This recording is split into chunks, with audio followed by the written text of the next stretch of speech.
Well, this year was another unprecedented one for the Bexar County court system. They had to find ways to move cases along during the pandemic. Erica Hernandez joins us now to talk more about the year in court and to look back at some of those memorable moments. Good morning. Good morning. Hey guys, good morning. Well, during the pandemic, we saw the courts the majority of the year conduct hearings virtually. That led to many plea deals taking place, and one of those was that of Christopher Davila. Now, if you remember, Davila and two family members staged the kidnapping of his 8-month-old stepson, King J. Davila then later admitted that baby King was not alive and that he had left the baby's body in a backpack in a field.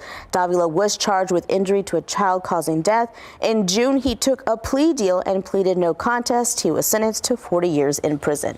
Now, as far as when trials did take place, the most memorable had to be that of the Otis McCain trial. This was the first trial ever that we live streamed from gavel to gavel. McCain was facing the death penalty for the 2016 murder of SAPD detective Benjamin Marconi. After 2 weeks of testimony, McCain was found guilty, but it was right after that guilty verdict that chaos broke out in the courtroom. You just saw it right there. McCain attacked a bailiff and had to be tackled down. Eventually, 2 weeks later than that, McCain was sentenced to the death penalty.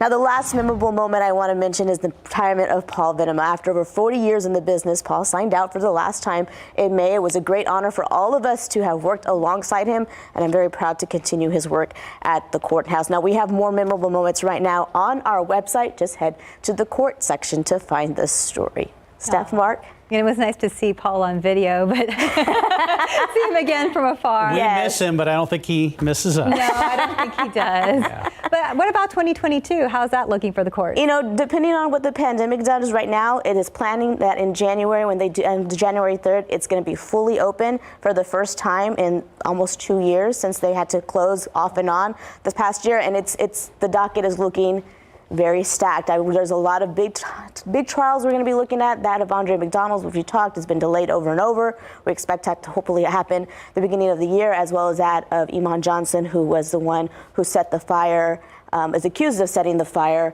at that shopping area to his gym that killed SAFD firefighter Scott Deem. So that's also another one we'll be watching the first half of the year. It is a full docket for 2022. It's going to be busy. Erica, thank you. Thank you, guys.